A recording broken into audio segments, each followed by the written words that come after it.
نحمدہ و نصلی علی رسولہ الکریم اما بعد۔ جیسا کہ آپ حضرات جانتے ہیں کہ ہمارا یہ 15 روزہ جو کلاس ہے اس کے اندر عقائد کا باقاعدہ درس دیا جاتا ہے، اور یہ جو ہمارے سلسلے کی کتاب ہے عقائد کے متعلق مختلف رسالوں کو جمع کیا گیا ہے، وہ ہم سبکن اس کو پڑھ رہے ہیں۔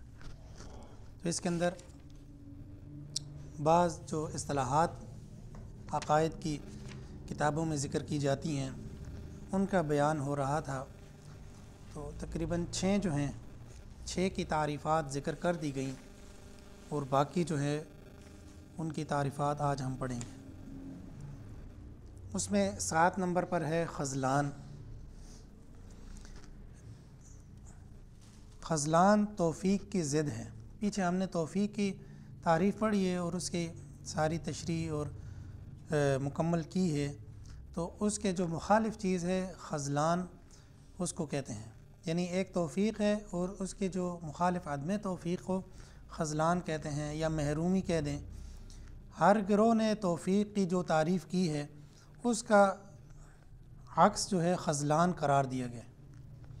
جمہور اشاعرہ کے نزدیک خذلان انسان میں معصیت کی قدرت پیدا کرنے کا نام ہے، کہ انسان میں جو گناہ کرنے کا جو مادہ پیدا ہوتا ہے، جو انسان کے دل کے اندر وہ قدرت پیدا ہوتی ہے کہ وہ گناہ کر دیتا ہے، تو اس معصیت کا نام خذلان ہے، کہ اس نے یعنی نیکی کو چھوڑ دیا اور گناہ کی طرف چلا گیا، گویا کہ وہ اس چیز سے محروم ہو گیا۔ اکثر کتب کے اندر یہی تعریف کی گئی ہے۔ اگر مثال کے طور پر دیکھیں، بعض کے نزدیک گناہ سے عصمت کا نام خذلان ہے، کہ گناہ سے اگر بچ رہا ہے تو اس بچنے کا نام یعنی خذلان، بعض کہتے ہیں کہ یہ اس چیز کا نام خذلان ہے، گناہ کرنے کا نام نہیں ہے، یا گناہ پر قدرت حاصل کرنے کا نام نہیں ہے۔ ابن فورق نے اشعری سے نقل کیا ہے کہ مطلق گناہ کی قدرت خذلان نہیں ہے، بلکہ یہ جو ہے یہ کفر کی قدرت جو ہے وہ خذلان ہے۔ اگر کوئی آدمی گناہ کرتا ہے، گناہ پر کسی کو طاقت ہے، تو اس کو خذلان نہیں کہا جائے گا، بلکہ کوئی آدمی کفر پر طاقت حاصل کر لے تو اس کو خذلان کہا جائے گا، جو توفیق کی ضد ہے۔ یاد رہے کہ اشعری کے نزدیک استطاعت فعل سے مقارن ہوتی ہے، کہ جو ہی آدمی فعل کرتا ہے، کوئی فعل کرتا ہے تو ساتھ ہی اس کی طاقت اور اس کی قدرت پر بھی وہ قادر ہو جاتا ہے، یعنی وہ کرنے پر وہ قادر ہو جاتا ہے۔ یعنی یہ مقارن کا ترجمہ ہے ملی ہوئی، کہ استطاعت جو ہوتی ہے وہ فعل سے مقارن ہوتی ہے۔ اب میں پڑھا رہا ہوں تو پڑھانے کی مجھے ساتھ ساتھ طاقت بھی مل رہی ہے، پڑھانے کی ساتھ ساتھ استطاعت بھی مل رہی ہے۔ تو اسی طرح اب معتزلہ کے نزدیک لطف الہی کا نہ ہونا یہ خذلان ہے، کہ کسی نیکی کام کو کیا، نیکی کام میں کوئی لطف نہیں آیا، کوئی مزہ نہیں آیا، سکون نہیں ملا، اس میں اطمینان نہیں ہوا، تو معتزلہ کہتے ہیں کہ یہ اس چیز کا نام خذلان ہے، یعنی اس کو خذلان کہا جائے گا۔ آگے لطف کی یہاں پر لکھ لیں، لطف کی بات تو آگے آ رہی ہے، یعنی لطف کی تعریف ہے وہ آگے ذکر کی جائے گی، کہ اہل سنت کے نزدیک لطف اور توفیق ایک ہی چیز کے نام ہے، کہ آدمی کا دل کسی چیز کی طرف چاہتا ہے، کوئی نیک کام کرنے کا دل چاہتا ہے اور آدمی وہ کر لے تو اس کو توفیق کہتے ہیں۔ تو بعض کہتے ہیں کہ اہل سنت کہتے ہیں کہ اسی چیز کا نام لطف بھی ہے، یعنی لطف اور توفیق دونوں ایک ہی چیز ہے۔ کفوی کہتے ہیں کہ خذلان عدم توفیق اور اطاعت پر اعانت اور انسان کو اپنے نفس کے ساتھ چھوڑ دینا یہ خذلان ہے۔ ویسے تو اللہ تبارک و تعالیٰ کہ ہم اپنے آپ کو اللہ تبارک و تعالیٰ کے حوالے کرتے ہیں، کہ اللہ تبارک و تعالیٰ جس طرح چاہے۔ اگر کوئی انسان اپنے آپ کو اللہ کے حوالے نہ کرے تو وہ نفس کے حوالے ہو جائے، یعنی نفس پھر جو اس سے کروانا چاہے، جس طرح اسے کام لینا چاہے، کیونکہ انسان کو گمراہ کرنے والے یعنی صرف شیطان نہیں ہوتا بلکہ نفس بھی گمراہ کرتا ہے، اور نفس جو ہے یہ انسان کے پیدا ہونے سے پہلے ہی پیدا کیا گیا، یعنی اسی وجہ سے فرشتوں نے نفس کو دیکھ کر ہی اس پر اعتراض کیا تھا کہ جس طرح نفس کی حرکتیں ہیں تو یعنی اس کے کام ٹھیک نہیں ہے، تو اس سے پتہ چلتا ہے کہ جو انسان ہے یہ بھی زمین میں جا کے خون خرابہ کرے گا، اس دنیا میں وہ فساد پھیلائے گا۔ تو اس نفس کے حرکات کو دیکھ کر ہی فرشتوں نے یہ اعتراض اٹھایا، ورنہ فرشتوں نے تو انسان کو کبھی دیکھا نہیں تھا، تو جس چیز کو دیکھا نہیں ہے تو اس پہ اعتراض کیسا؟ ان کو کیسے پتہ چلا کہ یہ اس طرح کے یعنی انسان جو ہے دنیا میں جا کے فساد پھیلائے گا؟ ان کو کیسے پتہ چلا؟ تو جو نفس ہے، اگر نفس کے حوالے انسان ہو جائے، اللہ کی رحمت سے دور ہو جائے، تو اس چیز کو خذلان کہا جائے گا۔ امام ابن قیم رحمہ اللہ فرماتے ہیں عارفین کا اجماع ہے، جو صوفیاء حضرات ہیں ان کا اس بات پر اجماع ہے کہ خذلان یہ ہے کہ اللہ کسی شخص کو اس کے نفس کے سپرد کر دے، کہ اللہ تبارک و تعالیٰ اس کا ساتھ چھوڑ دے اور اللہ تبارک و تعالیٰ اس کو نہ چلائے، بلکہ وہ نفس کے نقش قدم پر چلنا شروع کر دے، نفس کی بات کو ماننا شروع کر دے۔ اور قرآن میں اسی سے منع کیا گیا، وَلَا تَتَّبِعُوا الْهَوَىٰ، یعنی اپنے خواہشات کی پیروی نہ کرو۔ وہ خواہشات کی پیروی اس وجہ سے نہ کرو کہ اگر تم خواہشات کی پیروی کرو گے تو پھر اللہ کے سپرد نہیں رہو گے، تو اللہ کے سپرد اپنے آپ کو کرو گے۔ وَأُفَوِّضُ أَمْرِي إِلَى اللَّهِ، کہ میں اپنے امر کو، اپنے معاملات کو اللہ کے سپرد کرتا ہوں۔ تو پھر جب آپ نے اللہ کے سپرد کر دیا، اپنی زندگی کو اللہ کے سپرد کر دیا، تو پھر اللہ تبارک و تعالیٰ جس طرح چاہیں گے اس طرح چلائیں گے۔ تو جب آپ نے اللہ کے سپرد نہیں کیا اپنے آپ کو، اپنی زندگی کو اللہ کے سپرد نہیں کیا، تو ایسا آدمی پھر شیطان کے سپرد ہو جاتا ہے، پھر شیطان اس کو گمراہیوں میں لے جاتا ہے، یعنی نفس جو ہے اس کو گمراہیوں میں لے جاتا ہے۔ یہی بات مانے ہے کہ خذلان جو ہے عدم نصرت و اعانت ہے، یعنی اللہ تبارک و تعالیٰ کی جو مدد و نصرت ہے انسان سے اٹھ جائے، تو انسان نفس کے حوالے ہو جائے، تو اس کو خذلان کہا جائے گا۔ یا کہ امام کفی حنفی رحمہ اللہ نے ذکر کیا ہے کہ پس توفیق اور خذلان کی آپس میں نسبت تقابل العدم والملکہ، یعنی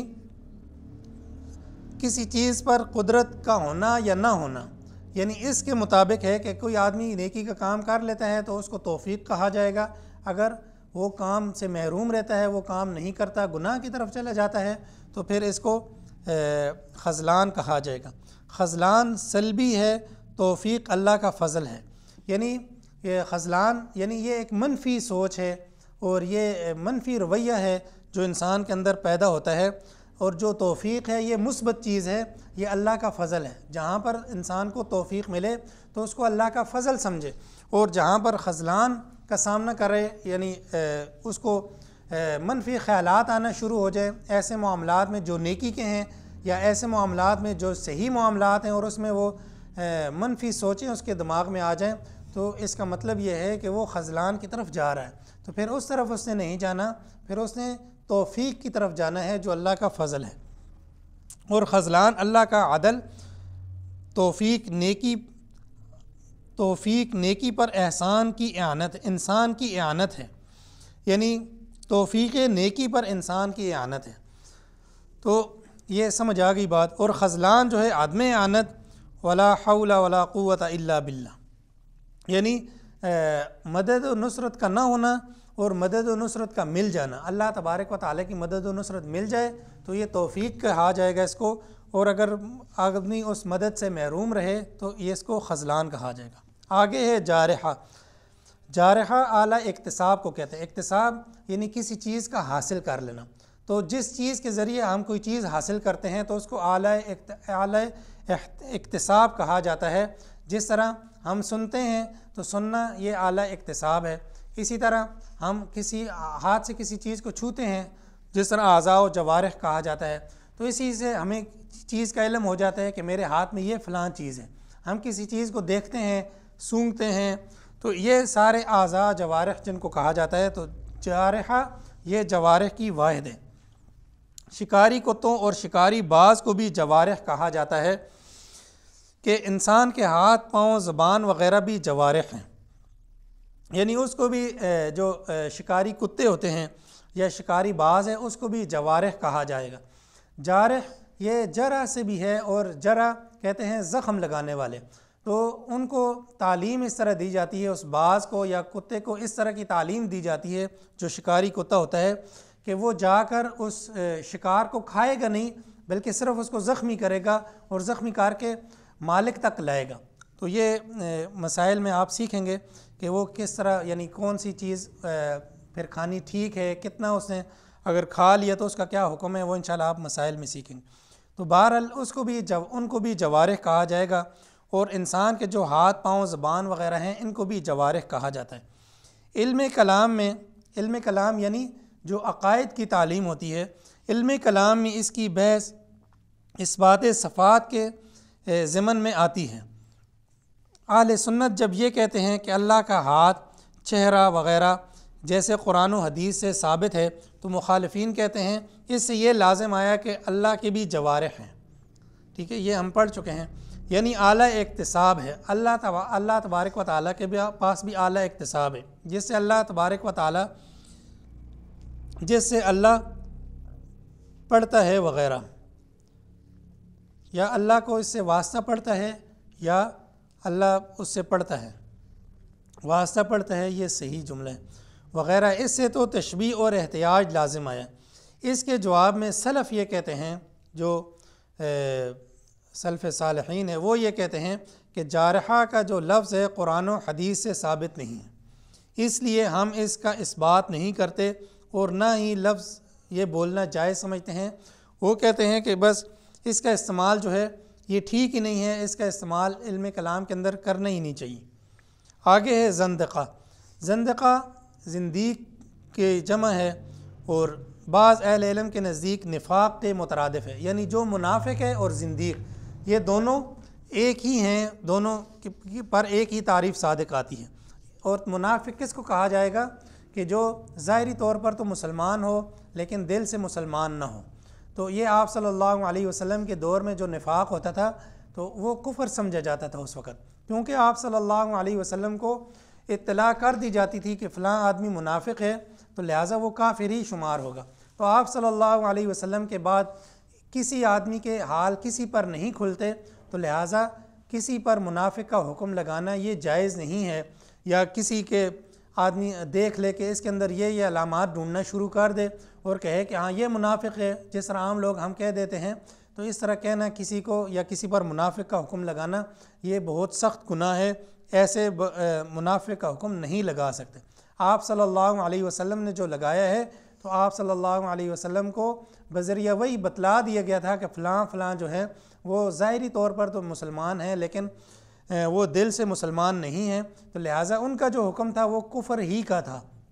لیکن اس دور کے اندر کوئی آدمی یہ کہے کہ فلاں منافق ہے تو اس کو منافق اس کے تعریف کے مطابق نہیں سمجھا جائے گا۔ تو بہرحال جو احادیث کے اندر نفاق کی علامات آتی ہیں تو اس سے اپنے آپ کو بچا کر رکھنا چاہیے تاکہ آدمی اس منافقت کی فہرست میں نہ چلا جائے۔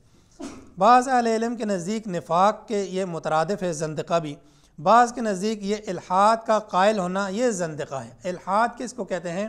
کہ آدمی کسی خدا کا بھی قائل نہ ہو، یعنی کسی قدرت کا یا کسی خدائی کا قائل نہ ہو، اس کو الحاد کہتے ہیں، جس کو ملحد بھی جو ہوتا ہے اس کو بھی بعض کہتے ہیں کہ اس کو زندیق بھی کہا جائے گا، جبکہ بعض کے نزدیک مجوسیوں کی ایک قسم ہے، یعنی زندیق اس کو کہا جائے گا جس طرح مجوسی ہے، مجوسیوں کی ایک شاخ جو ہے وہ زندیق ہے۔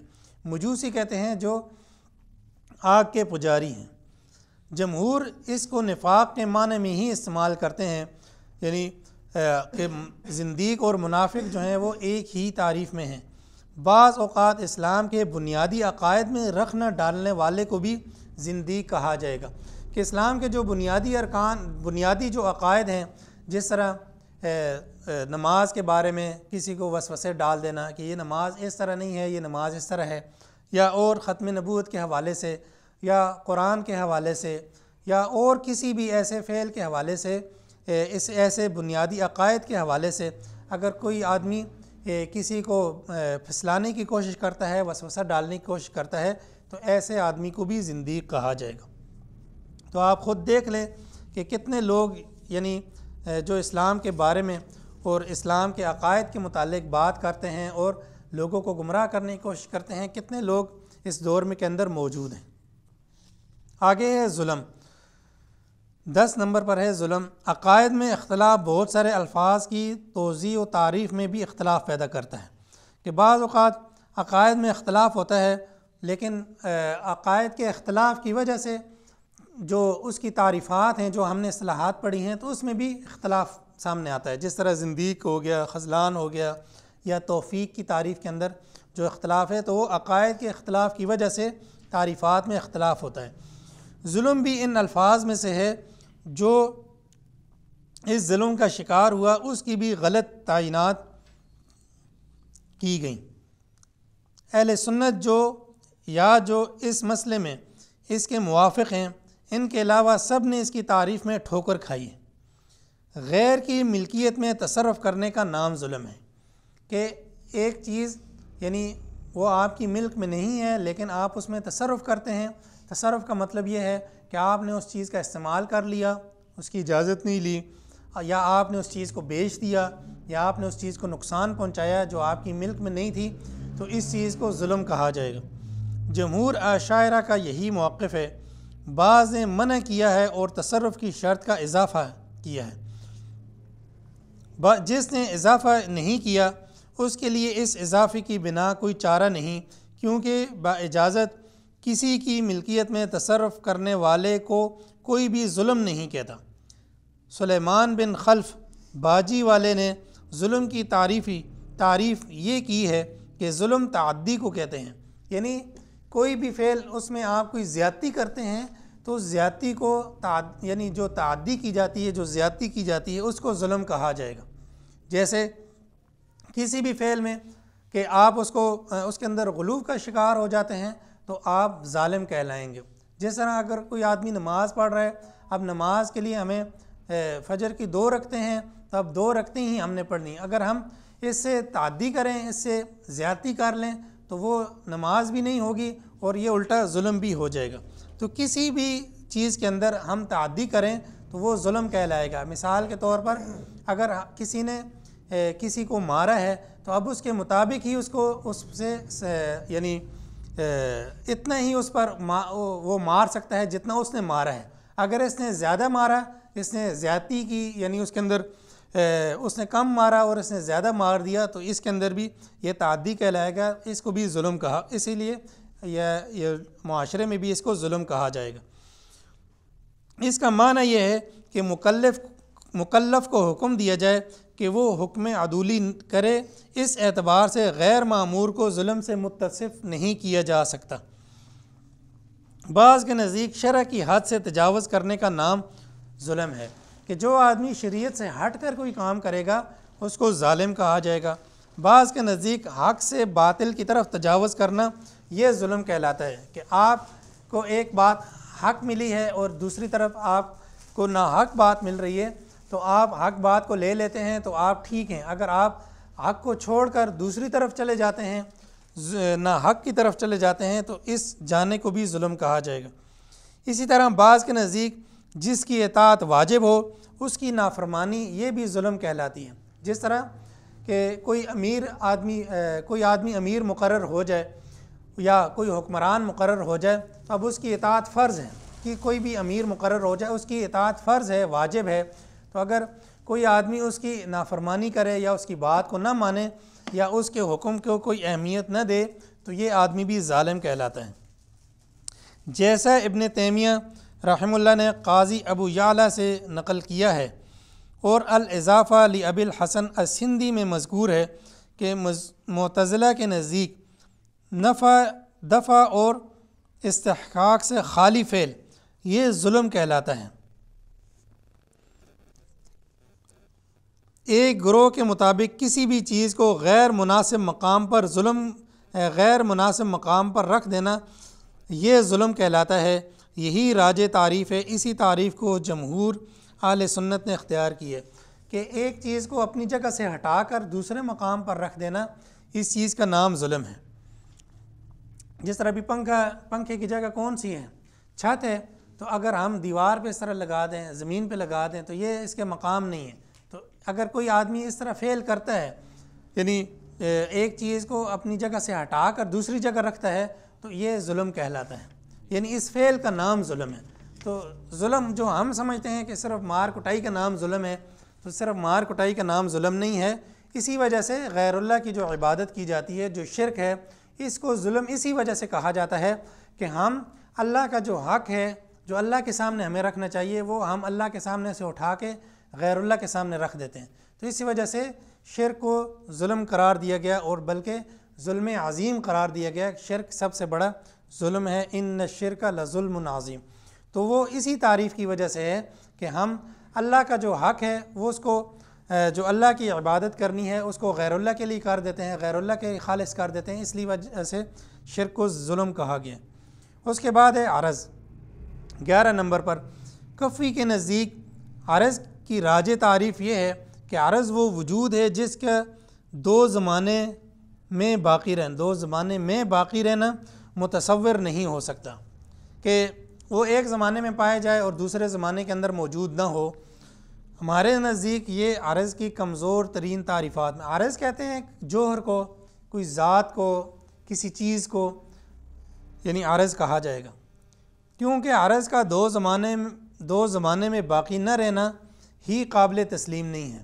یعنی کہ ایسا نہیں ہو سکتا کہ عرض جو ہے ایک زمانے کے اندر پایا جائے اور دوسرے زمانے کے اندر بالکل ہی نہ پایا جائے، جو اوپر تعریف کی گئی ہے یہ صحیح نہیں ہو سکتی۔ یعنی ایسے ممکن ہے کہ ایک چیز جو ہے وہ ایک زمانے کے اندر بھی پائی جائے اور دوسرے زمانے کے اندر بھی پائی جائے، اور دیگر گروہوں نے اس کی کئی اور بھی تعریفات ذکر کی ہیں۔ جس طرح اب یہاں پر انسان موجود ہے، تو اب آخرت کا جو دوسرا عالم ہے، دوسرا زمانہ ہے، تو وہاں بھی انسان موجود ہوگا۔ تو اگر ہم یہ تعریفات کہیں کہ جس طرح پہلی تعریف کی گئی ہے کہ اس کا دو زمانوں میں ہونا مشکل ہو، محال ہو، تو پھر تو اس سے یہ لازم آئے گا کہ پھر انسان جو ہے اس کو دوبارہ نہیں زندہ کیا جائے گا، پھر ایک ہی زمانے کے اندر وہ رہے گا اور دوسرے زمانے کے اندر نہیں رہے گا۔ حالانکہ اللہ تبارک و تعالیٰ تو اس کو دونوں زمانوں کے اندر رکھیں گے، یعنی اس زمانے کے اندر بھی وہ موجود ہوگا، دوسرے زمانے کے اندر بھی وہ موجود ہوگا۔ تو آگے بھی اس کی تفصیل انشاءاللہ آئے گی۔ آگے جو ہے لطف، جس طرح پہلے ابھی پیچھے ذکر کیا کہ لطف کی جو تعریف آگے آئے گی، معتزلہ کے نزدیک اطاعت کا وہ داعی ہے جس کی موجودگی میں اطاعت واقع ہوتی ہے۔ یعنی لطف جو ہے وہ مہربانی یا وہ دل کے اندر وہ خیال کا پیدا ہو جانا کہ جس کی یعنی انسان جو ہے اس کی طرف لپک کر چلا جائے، کہ وہ بعض اوقات کہتے ہیں نا کہ نہ چاہتے ہوئے بھی انسان اس طرف چلا جائے، تو ایسی جب کیفیت طاری ہو جائے تو اس کو لطف کہا جائے گا کہ یعنی یا آدمی اطاعت کے قریب ہو جاتا ہے۔ یعنی جو کوئی فرما برداری والا کام ہے، کوئی نیکی والا کام ہے، اس کے قریب ہو جائے انسان، تو بعض کہتے ہیں کہ اس قربت کو لطف کہا جائے گا، بعض کہتے ہیں کہ دل کے اندر جو وہ خیال پیدا ہوتا ہے اس خیال کو لطف کہا جائے گا۔ پہلی قسم لطف محصل کہلاتی ہے اور دوسری جو لطف مقرب کہلاتی ہے۔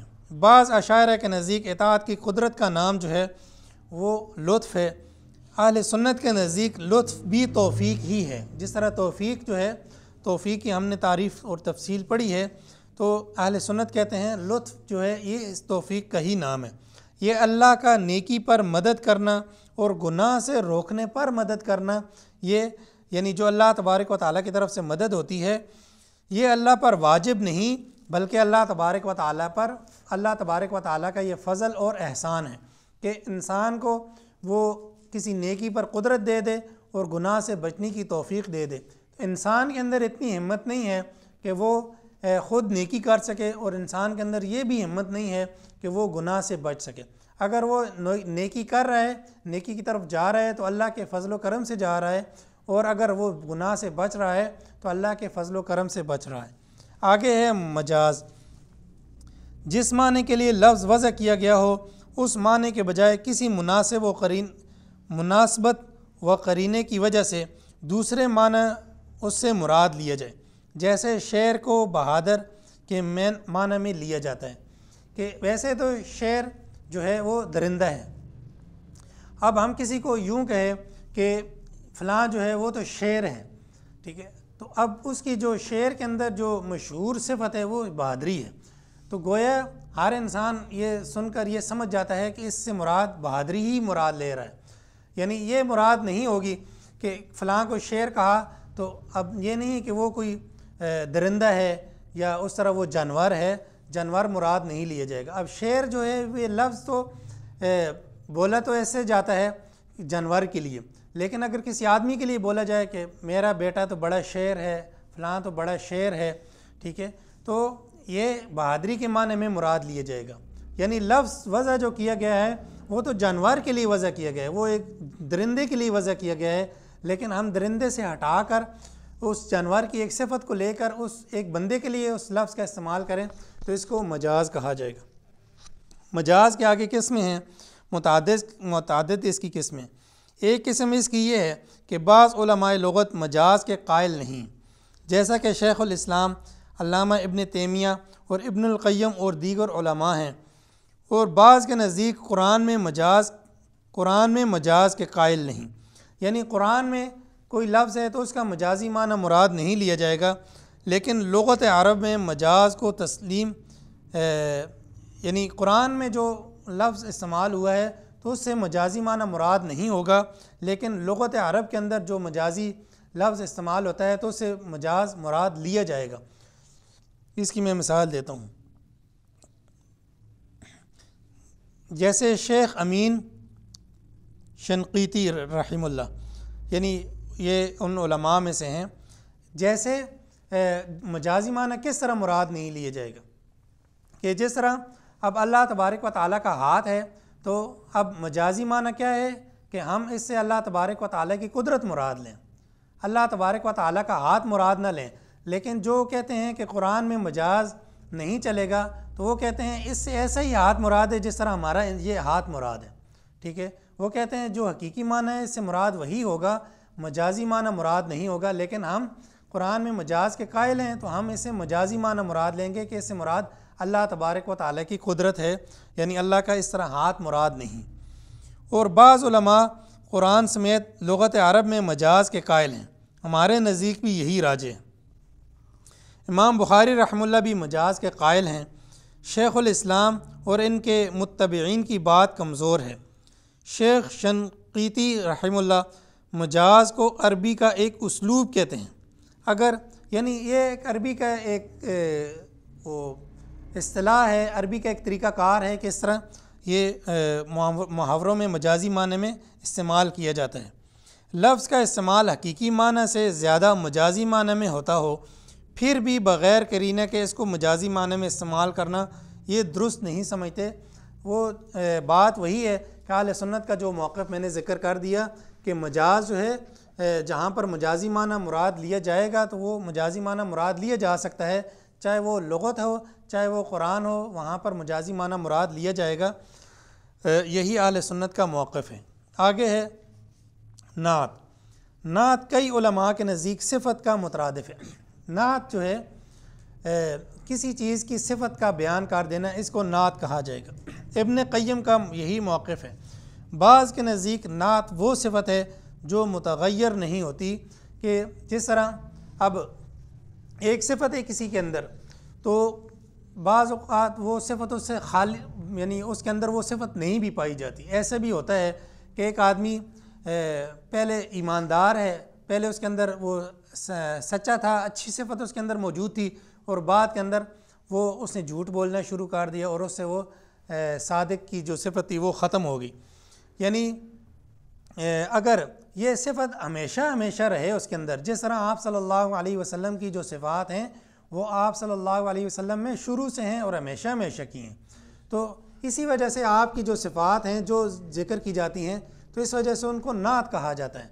تو بعض اس میں فرق کرتے ہیں کہ نعت الگ چیز ہے اور جو صفت ہے وہ الگ چیز ہے، کہ نعت جو ہے اس صفت کو کہا جائے گا جو متغیر نہیں ہوتی، جو ہمیشہ پائی جاتی ہے، اور صفت جو ہے اس کو کہا جائے گا جو متغیر ہوتی رہتی ہے، کبھی کبھی نہیں بھی پائی جاتی ہے بندے کے اندر۔ اور صفت متغیر اور غیر متغیر دونوں طرح کی صفات پر بولا جاتا ہے۔ بعض کے نزدیک نعت صرف اچھی صفات کے لیے مستعمل ہے اور صفت اچھی اور بری دونوں کے لیے یہ استعمال کیا جاتا ہے۔